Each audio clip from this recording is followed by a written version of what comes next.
नमस्कार साथियों, आपका अपने YouTube चैनल पर बहुत बहुत स्वागत है। गरुड़ पुराण एक पौराणिक कथा। भगवान विष्णु ने लिया मत्स्य अवतार। गरुड़ पुराण पौराणिक कथा संक्षेप में। गरुड़ पुराण में विभिन्न प्रकार की कहानियाँ और ज्ञान है जो जीवन के सभी पहलुओं पर प्रकाश डालते हैं। विशेष रूप से मृत्यु के बाद आत्मा की गति और कर्मों के प्रभाव पर मत्स्य अवतार भगवान विष्णु के प्रथम अवतार हैं। मछली के रूप में अवतार लेकर भगवान विष्णु ने एक ऋषि को सब प्रकार के जीव जंतु एकत्रित करने के लिए कहा।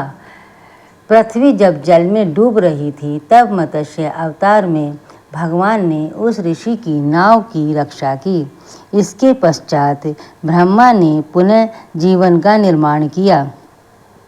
एक दूसरी मान्यता के अनुसार एक राक्षस ने जब वेदों को चुराकर सागर की अथाह गहराई में छुपा दिया तब भगवान विष्णु ने मत्स्य रूप धारण करके वेदों को प्राप्त किया और उन्हें पुनः स्थापित किया। मत्स्य अवतार की कथा। एक बार ब्रह्मा जी की असावधानी के कारण एक बहुत बड़े दैत्य ने वेदों को चुरा लिया। उस दैत्य का नाम हयग्रीव था। वेदों को चुरा लिए जाने के कारण ज्ञान लुप्त हो गया। चारों ओर अज्ञानता का अंधकार फैल गया और पाप तथा अधर्म का बोलबाला हो गया। तब भगवान विष्णु ने धर्म की रक्षा के लिए मत्स्य रूप धारण करके हयग्रीव का वध किया और वेदों की रक्षा की। भगवान ने मत्स्य का रूप किस प्रकार धारण किया, इसकी विस्मयकारिणी कथा इस प्रकार है। राजा तप कर रहा था। राजा का नाम सत्यव्रत था। सत्यव्रत पुण्यात्मा तो था ही, बड़े उदार हृदय का भी था। प्रभात का समय था। सूर्योदय हो चुका था। सत्यव्रत कृतमाला नदी में स्नान कर रहा था। तब तर्पण करने के लिए अंजलि में जल लिया तो अंजलि में जल के साथ एक छोटी सी मछली भी आ गई। सत्यव्रत ने मछली को नदी के जल में छोड़ दिया। मछली बोली, राजन, जल के बड़े बड़े जीव छोटे छोटे जीवों को मारकर खा जाते हैं। अवश्य कोई बड़ा जीव मुझे भी मारकर खा जाएगा। कृपा करके मेरे प्राणों की रक्षा कीजिए। सत्यव्रत के हृदय में दया उत्पन्न हो उठी। उसने मछली को जल से भरे हुए अपने कमंडलू में डाल लिया। तभी एक आश्चर्यजनक घटना घटी। एक रात कमंडलू उसके रहने के लिए छोटा पड़ने लगा।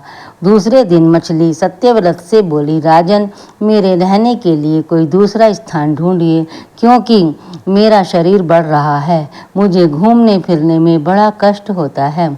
सत्यव्रत ने मछली को कमंडलू से निकालकर पानी से भरे हुए मटके में रख दिया। वहाँ भी मछली का शरीर रात भर में ही मटके में इतना बड़ा बढ़ गया कि मटका भी उसके रहने के लिए छोटा पड़ गया। दूसरे दिन मछली पुनः सत्यव्रत से बोली, राजन, मेरे रहने के लिए कहीं और प्रबंध कीजिए क्योंकि मटका भी मेरे रहने के लिए छोटा पड़ रहा है। तब सत्यव्रत ने मछली को निकालकर एक सरोवर में डाल दिया, किंतु सरोवर भी मछली के लिए छोटा पड़ गया। इसके बाद सत्यव्रत ने मछली को नदी में और फिर उसके बाद समुद्र में डाल दिया। आश्चर्य! समुद्र में भी मछली का शरीर इतना बढ़ गया कि मछली के रहने के लिए वह छोटा पड़ गया। अतः मछली पुनः सत्यव्रत से बोली, राजन, यह समुद्र भी मेरे रहने के लिए उपयुक्त नहीं है। मेरे रहने की व्यवस्था कहीं और कीजिए। अब सत्यव्रत विस्मित हो उठा। उसने आज तक ऐसी मछली कभी नहीं देखी थी। वह विस्मय भरे स्वर से बोला, मेरी बुद्धि को विस्मय के सागर में डुबो देने वाले आप कौन हैं? और आप कौन हैं? मत्स्य रूपधारी श्री हरि ने उत्तर दिया, राजन, हयग्रीव नामक दैत्य ने वेदों को चुरा लिया है। जगत में चारों ओर अज्ञान और अधर्म का अंधकार फैला हुआ है। मैंने हयग्रीव को मारने के लिए मत्स्य का रूप धारण किया है। आज से 7वें दिन पृथ्वी प्रलय के चक्र में फिर जाएगी।